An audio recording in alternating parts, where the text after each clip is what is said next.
بەناوی خوای بەخشندەی میهرەبان، سڵاو بۆ بینەرانی ئازیز و خۆشەویستی پێم لە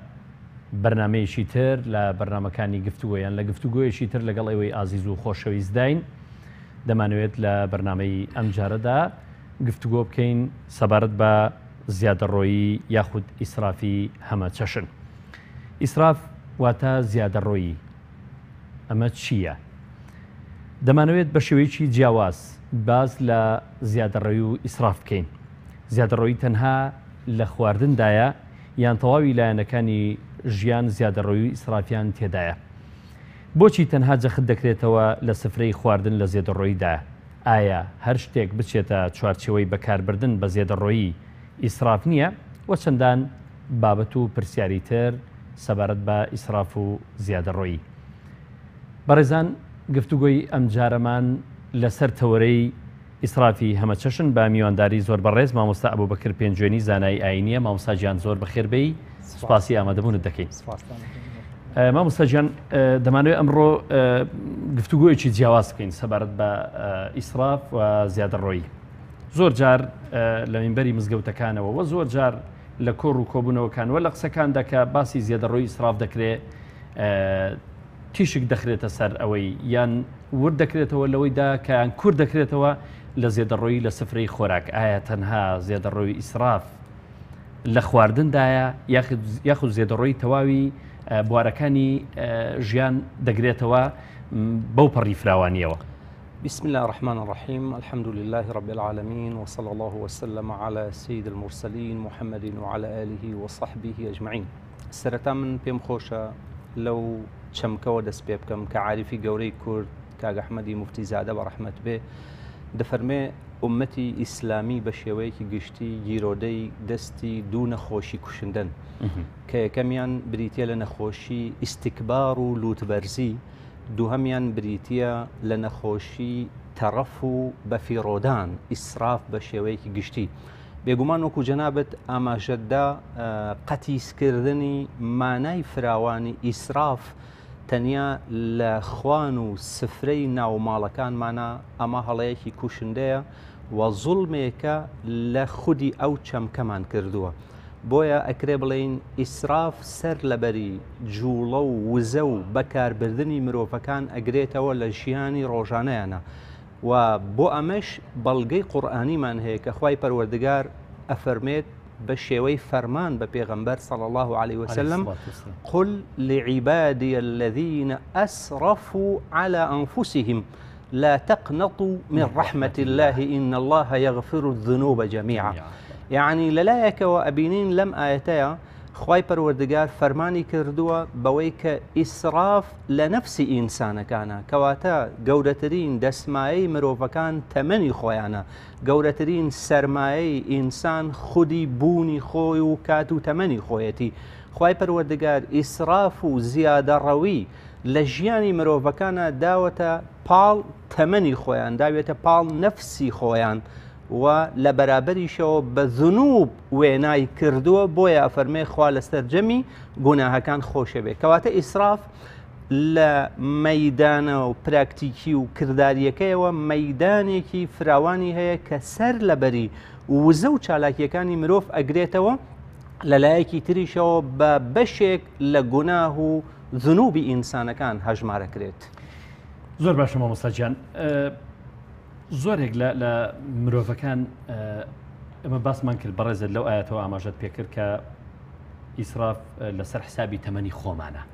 یان دەبێت لە تەمەنی خۆماندا ئیسراف نەکەین. بزانین تەمەنی خۆمان لە چ شوێنێک بۆ پێویستیەک بۆ پێویستیەکان چۆن تەمەنی خۆمانی بۆ بەکاردێنین. زۆرێک لە مرۆڤەکان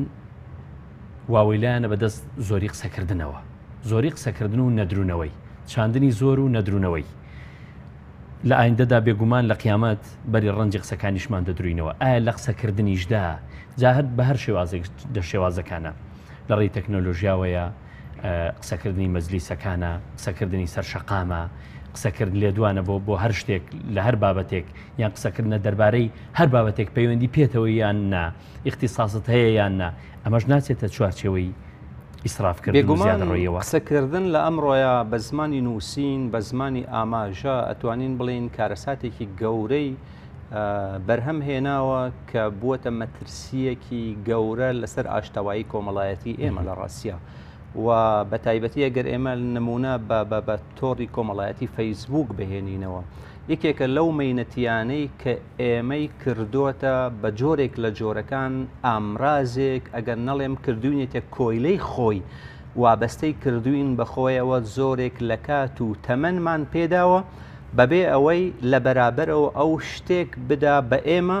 بێجگە لە کاڵکردنەوەی قیەمەکان بێجگە لە پساندن و پچڕاندنی ڕایەڵە کۆمەڵایەتیەکان زۆر جار بەداخەوە نهێشتنی بربەستەکان بۆیە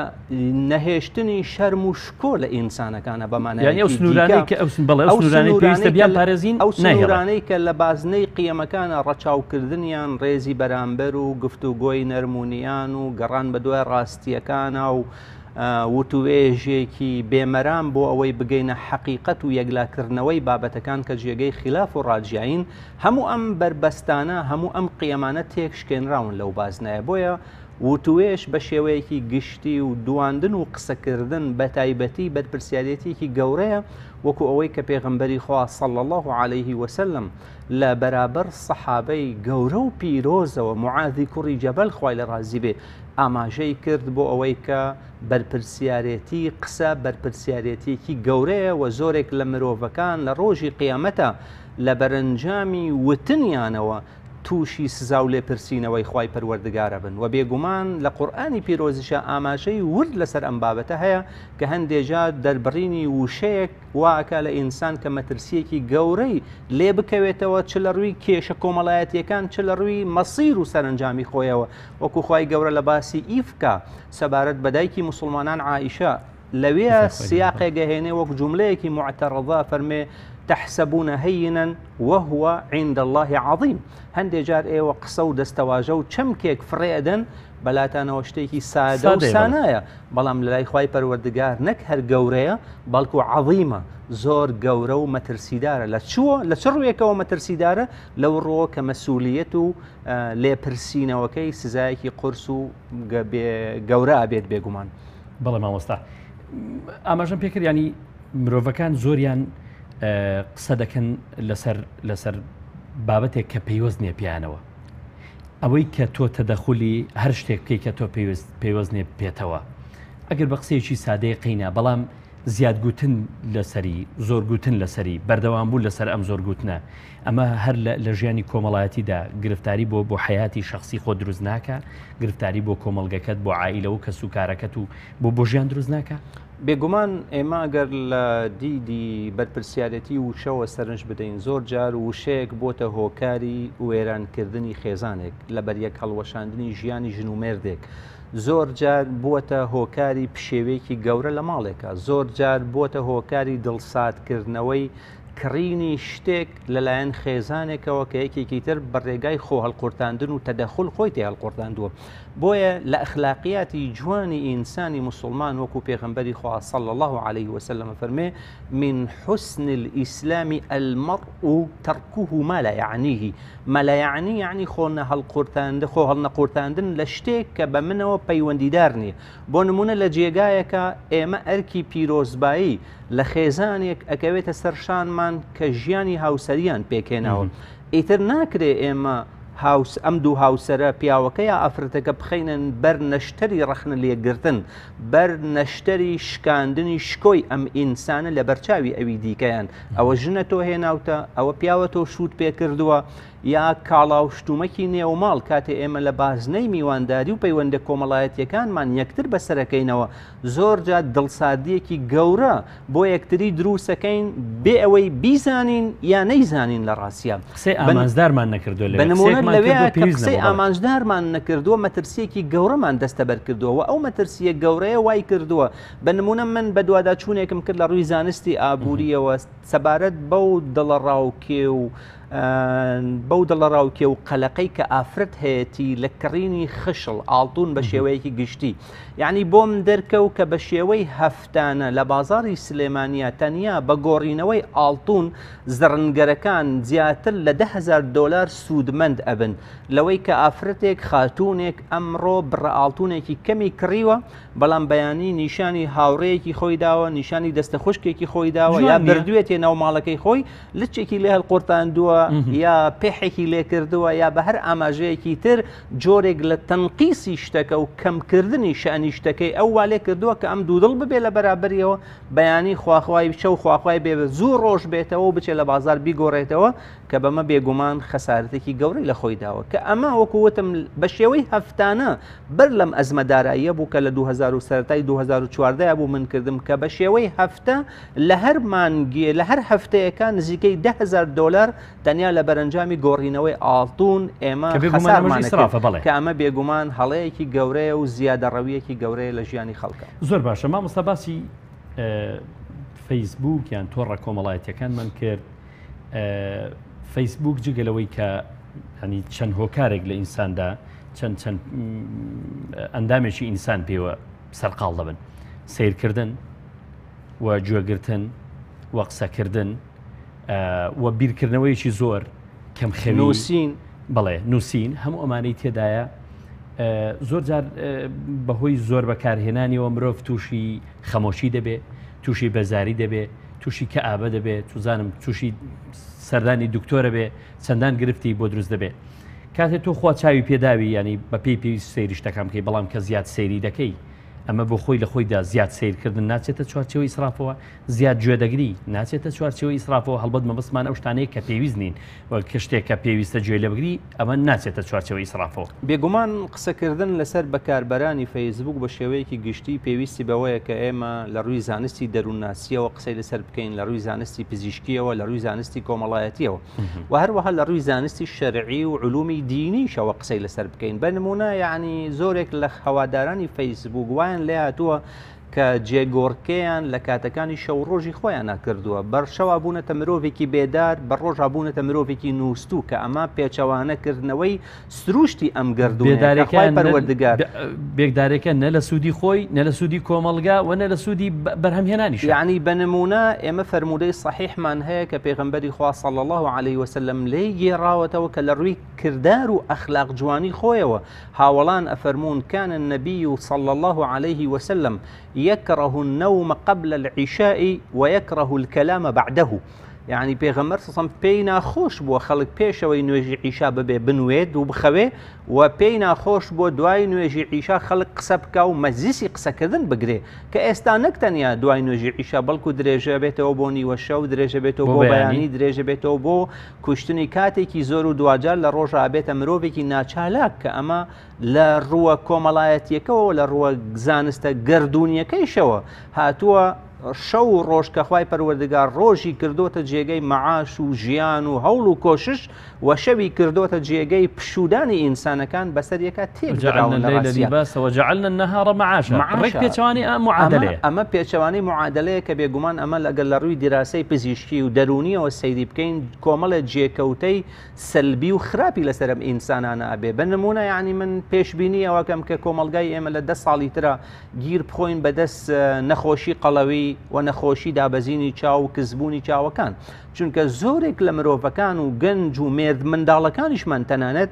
بوونەتە ئەسیری دەستی شاشەیەکی بچوو کە بە سەعات و 2 سەعات و 4 سەعات و 6 سەعات لە بەرابەریەوە دانیشن. بێگومان هەموو ئەمانە بۆی لە بابەتەکەی خۆمان دەرنەچین ئەچێتە بازنەی نەک تەنیا ئیسراف بەڵکو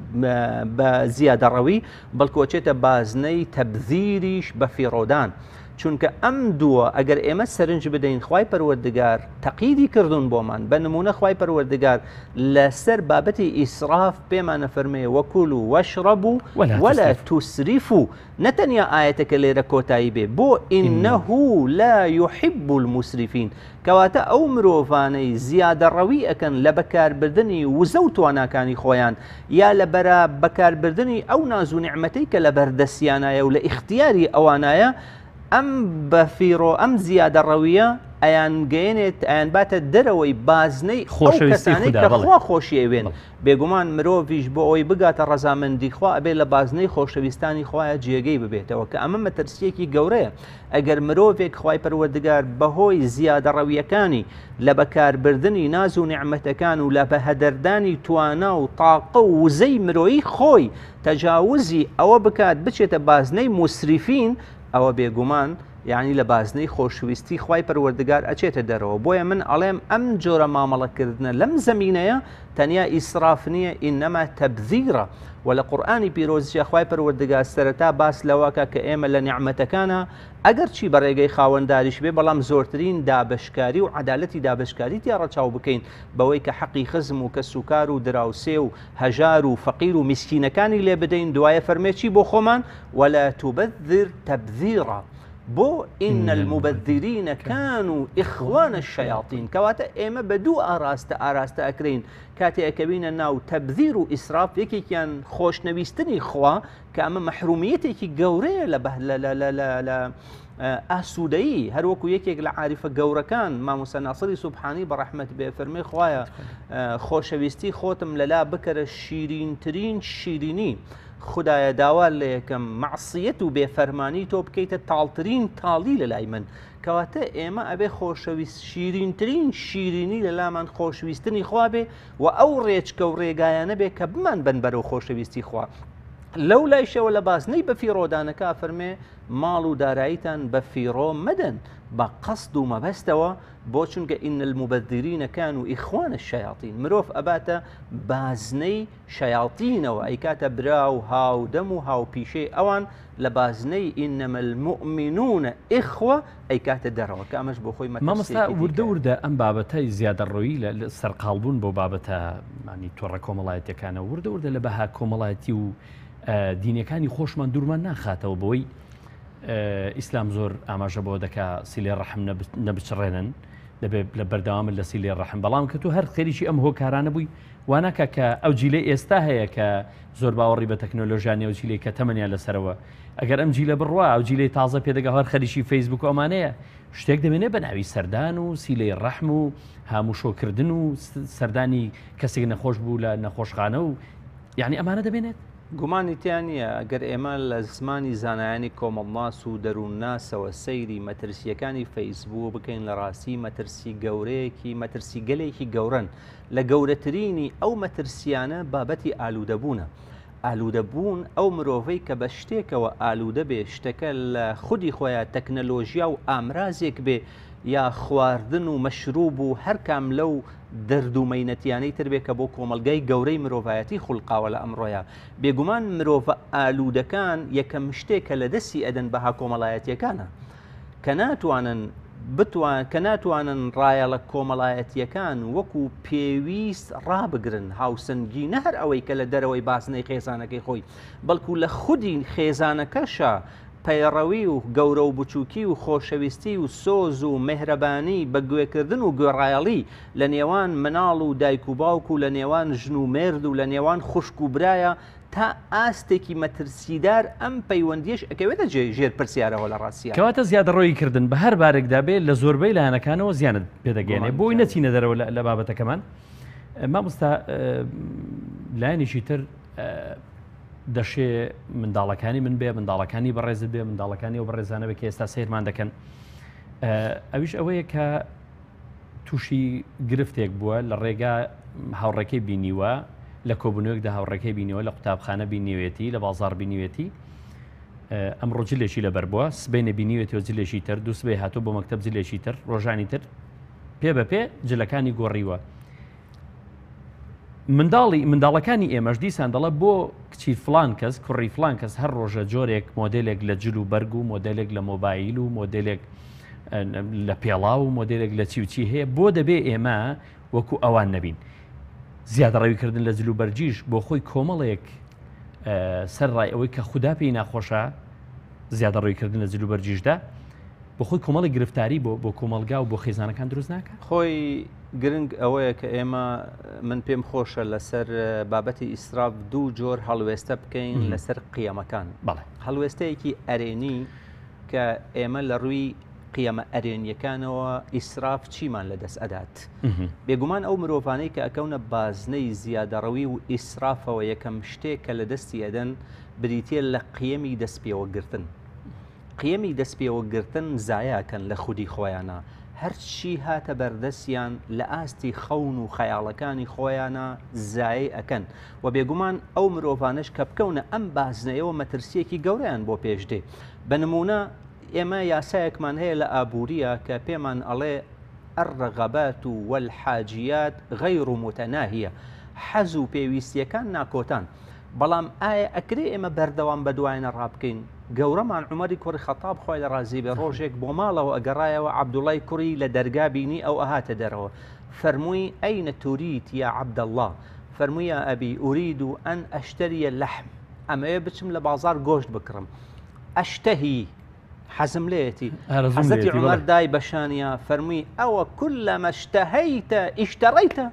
بۆ تۆ بە نیازی ئەوەی هەرچیت حەز لێ بوو بیکڕی ئەو مرۆڤانەی کە ئەکەونە داوی ئەوەی هەرچیان حەز لێ بوو بیکڕن بێگومان کۆمەڵێک مرۆڤن یەکەم شت هەمیشە گیرفانی خۆیان هەڵتەکاندووە ئەمە کەواتە قیەمی دەستپێوەگرتن کە قیەمێکی گەورەیە ئەگەر ئێمە لە میتۆدی قورئان و سونەتە سەیری بکەین بابەتێکی یەکجار گرنگ و هەستیارە لە ژیانی ئینسانەکانە کە عیزەت و سەربەرزی ئینسانی پێوە بەندە چونکە ئەو مرۆڤانەی کە ناتوانن دەست پێوە گربن بێگومان بە دیوێکی ترا ئەکەونە قیەمە نەرێنیەکانەوە کە ئەویش بریتێ لە چاوچنۆکی لە تەماع لە دەستبردن بۆ هەموو ڕێگایەکی ڕێگا پێنەدرا و ڕێگا پێدرا و بۆ گەیشتن بە خواستەکانی خۆیان کەواتە دەست پێوەگرتن یەکێکە لەو قیەمانەی لای مرۆڤی مسترف بەهایەکی نامێنێ بە دوایە بریتە لە قەناعەتکردن و کە ئەو نەیتوانی دەست پێوە بگرێ هەمیشە بە دوای حەز و خەونەکانی خۆیەوە بوو مادەوە مرۆڤێک نییە بتوانێت قەناعەت بکە ئەگەر نەیتوانی قەناعەت بکات بە خۆی و ئەهلی قەناعەت بێوەکو ئەوترێ ئەو کاتە ناتوانێت مرۆڤێکی شکرانە بژێر بێ و بێگومان فەلسفەی دینداری و فەلسفەی بەها کۆمەڵایەتیەکان لە خێزانەوە بیگرە تا کۆمەلگای گەورەی مرۆڤایەتی ئەگەر ئێمە سەرنج بدەین ڕنگدانەوەی لەسەر ئەم دوو چەمکەیە چەمکی شکرانە بژێری لەگەڵ چەمکی وەفاداری بۆیە خوای پەروەردگار لە قورئانی پیرۆزە ئاماژاکە فەرمێ ما يفعل الله بعذابكم إن شكرتم وآمنتم فەرمی خوای گەورە بێنیازە لەوەی ئێوە سزا بدا و ناوێت سزاتان بدات ئەگەر ئێوە بکەونە سەر ڕێگای شکرانە بژێری و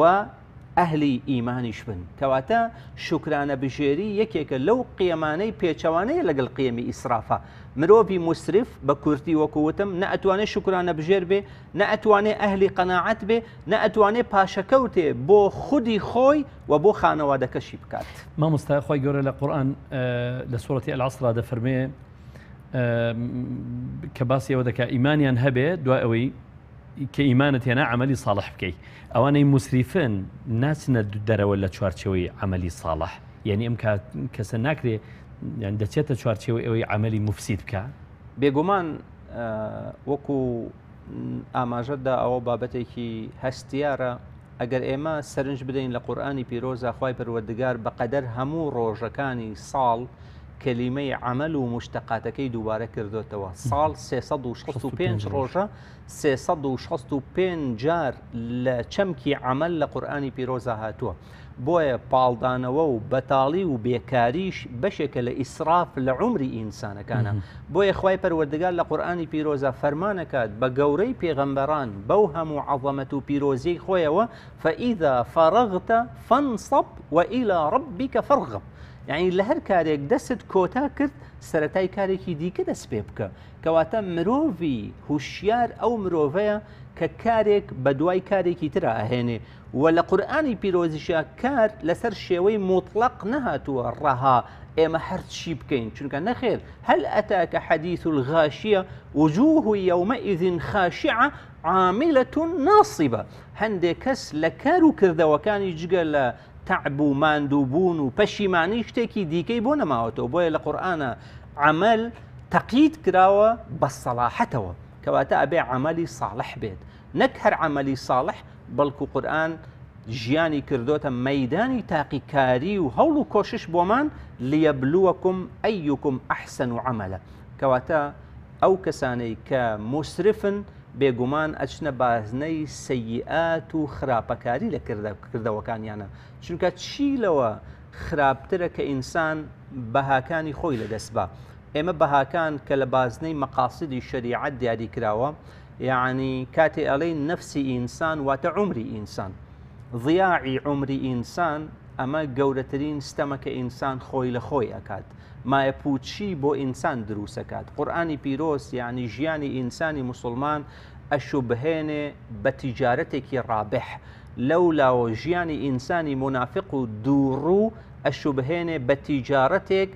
يعني فما ربحت تجارتهم وما كانوا مهتدين، بۆ چونکە تەمەنی خۆیان لە فرتوفێڵ و درۆکاری و خراپە و پیلانگێڕیە بەسەر بردووە. زۆر باشە مامۆستا، حاڵەتێکەیە لەم شارەیەیان لە شارەکانی کوردستانە، ئەویش ئەوەیە کۆمەڵێ ئێستاگەر لە میوانداری خۆمانەوە دەست پێ بکەین، هەر لە ماڵەکانی خۆمانەوە کاتی میوانداری یەک دەکەین، خواردنێکی زۆر زیاد لە پێویست، خواردنێکی زیادە ئامادە دەکرێت بۆ میوانەکان. زۆر جار لەبەرەوە نییە کە کەسەکە خاوەنی ئەوەیە کە پارێکی باشی هەیەیان دەتوانای ئەوەی هەیە ئەم سفرە جوانە بڕازێنێتەوە، بەڵکو لەبەرەوەی تووشی ئەوەی دەڵە گلەیم لێ دەکرێت، تووشی عیبە دەبن، تووشی دواتر تعلیقم لێ دەدرێت. وەسەر ڕای ئەوە مامۆستا کۆمەڵی چێشتخانە هەیە کەس تۆ کاتێ برسیتە بە خواردنێکی ئاسایی کە دەچیتە خواردنگەیەک چێشتخانەیەک تێردەخۆی، بەڵام کۆمەڵی خواردنگە هەیە یان کۆمەڵی چێشتخانە هەیە تایبەتمەندیان هەیە کاتێ دەچیتە ژوورەوە تۆ هەر بەچوونە ژوورەوەت بڕی پارەیەکی باشە لێوەردەگیرێ، مەسەڵەن 25,000 دینارە لێوەردەگیرێ، بەڵام کە دەچیتە ژوورەوە خواردنێکی زۆر زۆرت بۆ دەهێنن. لە کاتێکدا مرۆڤ پێویستی بۆ هەموو خۆراکە نییە، ئایا ئەمەش ناچێتە چوارچەوەی ئیسرافەوە ئەو هەموو خۆراکەت بۆ دێن و تۆ نایخۆی و پارەیەکی زیادیش دەدەی؟ هەر دەشێ بڵێن لە یەک خواردنگەدا لە یەک چێشتخانەدا خواردنی لەوانەیە چەندان ماڵ لەو خواردنە هەر بەبەلاش بڕوە، هەروە دەیخنە سەلەی خۆڵەکە و فڕێ دەدرێ. ئەمە بەڕاستی ناچێتە چوارچەوەی ئەوەی کە مرۆڤ سەروەتی خۆی بەهادەر بدات، ژیانی خۆی بەهادەر بدات. ئێمە گەر لە خێزانێکی بچووکی دوو کەسیەوە سەرنج بدەین تا خێزانی گەورەی کۆمەلگای مرۆڤایەتی، ئێستا زمانی ژمارە و داتاکانی نەتەوەی گرتوەکان پێمان ئەڵێ ڕێژەی لە 146 بە تەقریبی لە کۆمەلگای گەورەی مرۆڤایەتی تووشی دوو حاڵەت هاتوون، بەشێکیان تووشی نەخۆشی قەڵەوی هاتوون، بەشێکیان تووشی بەدخۆراکی هاتوون، کە ئەمە مەترسیەکی گەورەیە. ئەم ڕێژەیە دوای ئەمە باسمان کرد بێنە سەر بابەتە. ئەم ڕێژەیە ئەوەمان پێڵێ کە مەترسیەکی گەورە لە بەکاربردنە هەیە لە نازوو نیعمەتەکانە، و هەر نەتەوەیە گرتووەکان بەپێی داتا ئابوووریەکانی خۆیان پێمان ئەڵێن ساڵانە لە بەرابەر نزیکەی ئەو 800 ملیۆنە کەسەی کە هەژاری یەخەی گرتوون لە بەرابەرەوە ساڵانە نزیکەی 1 ملیار و 300 ملیۆن تەن خواردن بە هەدەر ئەدرێت. ئەمە لەسەر کۆمەلگای گەورەی مرۆڤایەتی. ئەگەر بینە سەر کۆمەلگایەکی بچووکی وەکو کۆمەلگای کوردەواری و لە ناو کۆمەلگای کوردەواری شاری سلێمانی کە لە ڕووی زمانی داتاوە ئێمە قسە بکەین، ینی بەپێی بە دوواداچوونە زانستیەکان لە ڕووی زمانی ئابووری و ژمارەوە، خێزانێکی کوردی ڕۆژانەی تەمەنی ئەگەر 4 کەس بێ مبتەلایە بە هەدەردانی 7,000 دینار لە هەر ڕۆژێکی خێزانەکەی خۆیان. بە کۆی ئەو بەکاربردنانەی کە هەیەی تەبان بەکاربردنەکان ئێمە ئەبێ تەنیا لەسەر سفرە و خوانەکان نەبێ وەکو جەنابەت ئاماژەت بێدا، ئەبێ لە قرتێلەی قژی خوشک و دایک و هاوسەرەکانمانەوە بیگرین، کچەکانمانەوە بیگرین، تا سەرپۆشەکانیان تا پێڵاوەکانیان تا گۆرەوەکانیان تا لەو نێوانەیە هەرچی ئەپۆشن جلوبەرگەکانیان کە هەر یەکەی کەنتۆرێکی تایبەتی خۆی هەیە، هەر یەکی دۆڵابێکی تایبەتی خۆی هەیە بۆ پێڵاوەکان، کێبەرکەیەکی گەورە لە مۆدێلاتی جلوبەرگ و پۆشاک و هەموو شتەکان تا سفرە و خوانەکان و کێبەرکەی عیبە و عاری ئەوە کە بەداخەوە یعنی ئەمە هەڵەیەکی گەورەی لە کۆمەلگای ئێمەیە کە هەروەکو شتێک بیگێڕینەوە کە من زۆر جار ئەم قسەیەم گێڕاوەتەوە کە کاک ئەحمەدی موفچیزادە بە ڕەحمەت بێ ئەڵێن جارێک یەکێک لە دۆستە زۆر خۆشەویستەکانی میوانداریە کات داوەتێکا بۆ ماڵی خۆیان خێزانەکەی زۆر زەحمەت ئەکێشێ و خواردنێکی زۆر سازەکە جۆرەها ناز و نعمەت دوای دەستگرتنەوەیان خێزانەکە بە خێراتنی میوانەکانەکات و ئەڵێ کاک ئەحمەد ئەم خواردنە لایەقی جەنابەت نەبوو داوای لێبوردنەکەین و خەجاڵەتین و معزەرەتمان هەیە کاک ئەحمەدیش مەقسێکی باوە لە کوردەواری ئەفەرمێ ئەرە وەڵا هەم خۆت خەجاڵەتی و هەم ئێمەش خەجاڵەت کردووە و ئازانی احترامن کۆمەڵە شت ئەڵێ کاک ئەحمەد ئەڵێ وا ئازانی هینت دعوت کردووە کە ئەمە ناکرێ من لێرە بیڵێم لە ڕاستیە ئەمە بەداخەوە یعنی هەڵەیەکی گەورەیە ئێمە تێیکەوتوین وەکو وتم بە زمانی ژمارە ئێمە ئیسلمێنین کە لە بەکاربردنی قاپ و قاچاغ و زاهی و تاییت و غاز و خۆراکەکان هەمووی وەک ئەوەی هاوسەرەکانی ئێمە خوشک و دایکەکانی ئێمە کچەکانی ئێمە تایبەت کرابێتن من هەموو جارە لەگەڵ ماڵی خۆمان سوعبەتێکەکە ماڵم ئیشی تۆ هەر ئەوەیە هەرچی منەهێنم یا ئەیکەیتە ئاو یا ئاگری پێوانیت بە شێوەیەکی گشتی یانی لەکردنە ئاو ئاگر پێوەنانە بەڕاستی هەڵەیەکی کوشندەمان هەیە لە ڕاستیە ئەم هەڵە کوشندەیە وای کردووە بۆتە بارێکی گەورە لەسەر ژیانی خێزانەکانمان بە تایبەتی لەم قۆناغانەیە یعنی ئەمە مەترسیەکە کە خوای پەروەردگار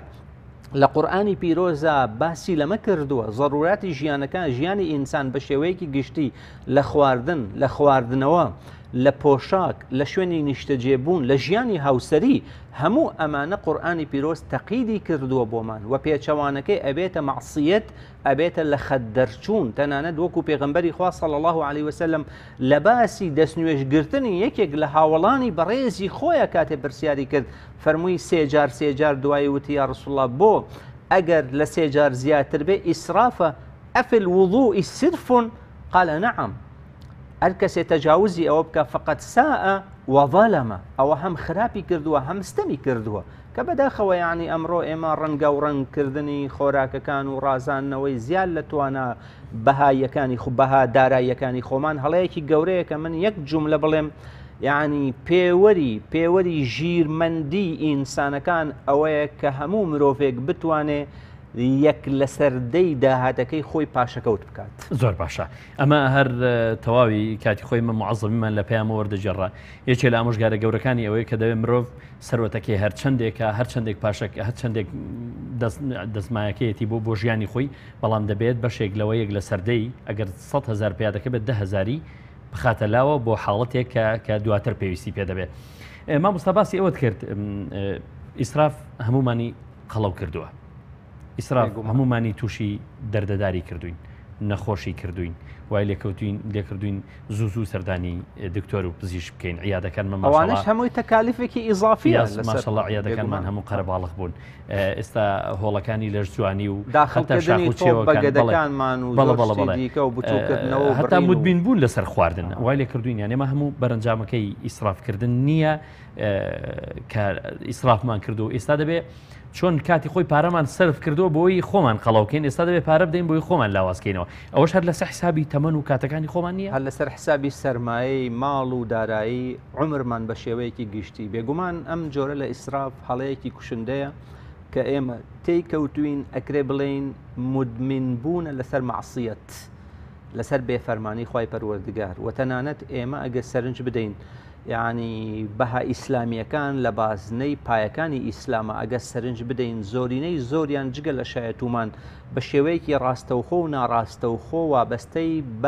بە وابەستەی بابەتە داراییەکانن بۆچی بۆ ئێمە بتوانین لە بابەتە داراییەکانە جۆرێک لە تەحەکومکردن لە ژیانی خۆمانە بکەین یعنی هەروەکو ئەوەی کەوتمان یعنی یەک لەسەر دەی پاشەکەوتکردنی داهاتەکانی خۆمان نیشانەیەکە لە نیشانەکانی ژیرمەندیمان لەسەر ئاستی تاک و خێزان و کۆمەلگا و دەوڵەت کە بەداخەوە ئێمە هەموومان چکسمان خواردووە لەو زەمینەیە یەکێکی دیکە لە نیشانەکانی ژیرمەندیمان بریتێ لە تەحەکوم لە نەفەقاتی خۆمانە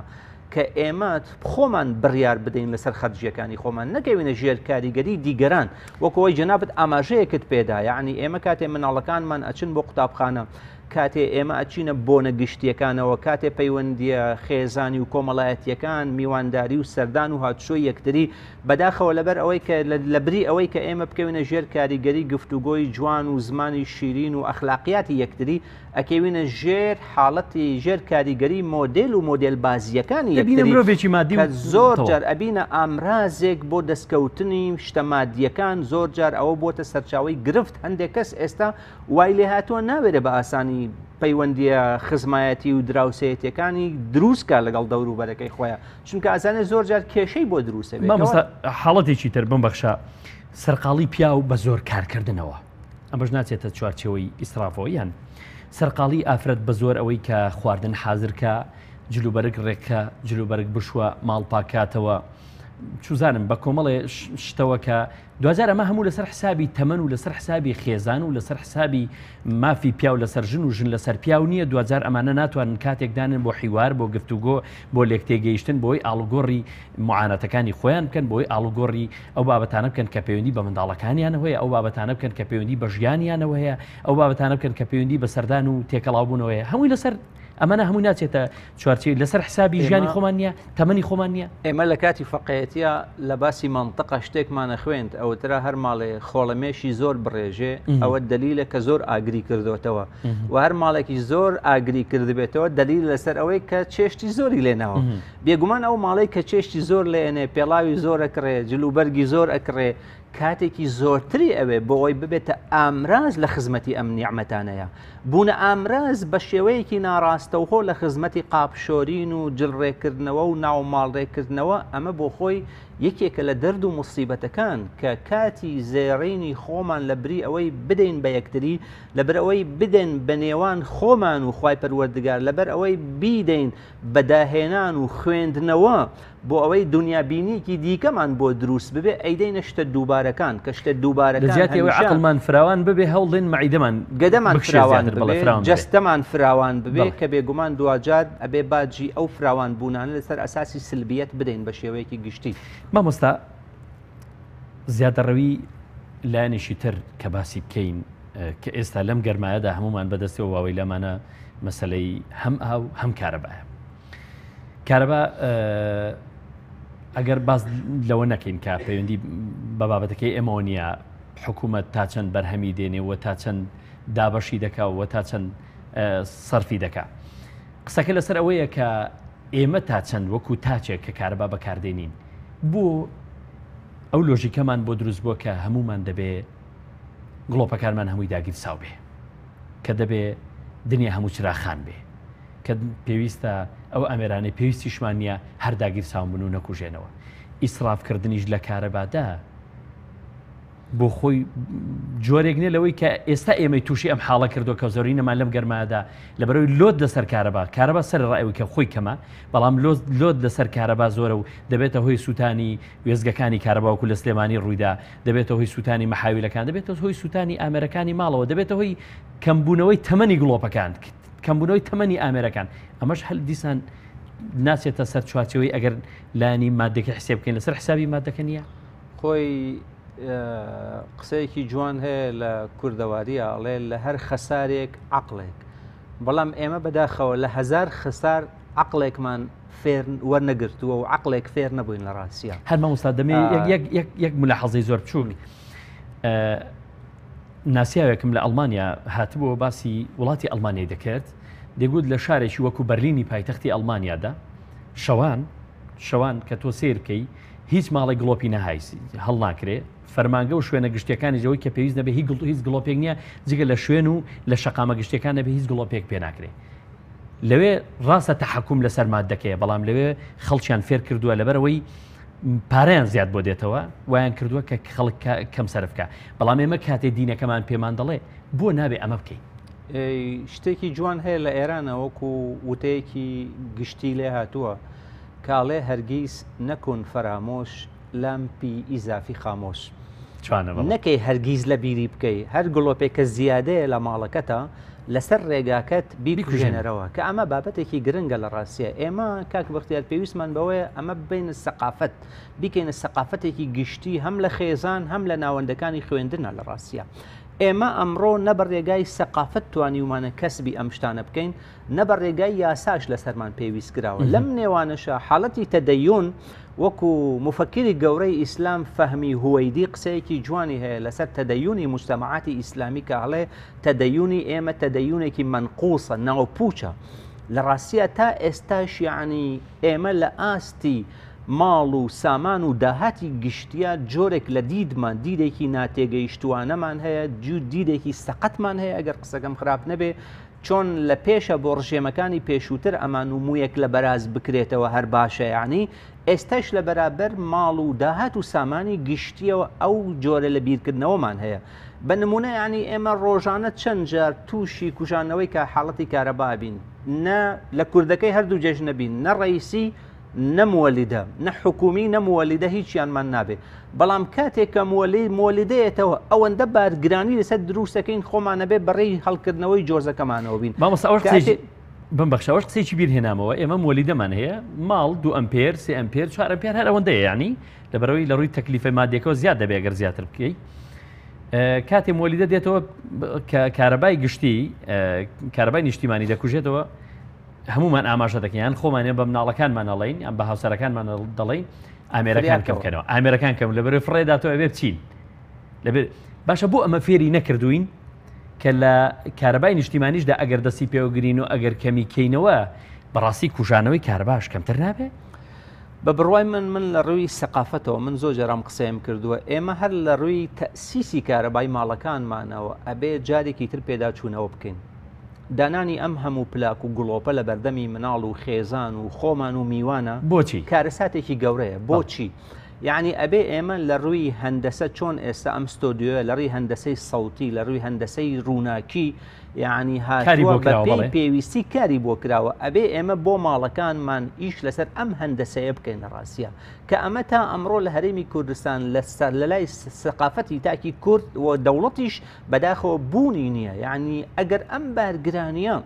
یعنی تا ئەمڕۆ لە هەرێمی کوردستانە هەموو مەلایەکمانی هەراسان کردووە خەڵک و دەسەڵات، یعنی تا ئەمڕۆ ئێمە مبتەلای دەسی هاتنەوەی ئاو و تەنکی و شکان و چاکردنەوە و برنەسەربان و بتڵی غاز و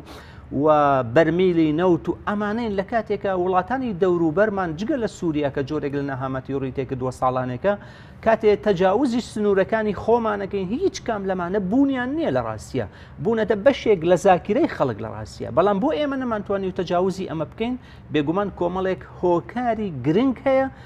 لەوەی کە ئێمە نەمانتوانی و تەجاوزی ئەمانە بکەین، بەڵام بەشی گەورەی ئەم هۆکارانە لای هاوڵاتیە. منی هاوڵاتی کە ناتوانم یعنی خۆم و دەوڵەت کە ڕووناکی ماڵەکەم دەستەبەر بکەم بۆچی بارگرانی دیکە بۆ کارەباکە بهێن؟ زۆر باشە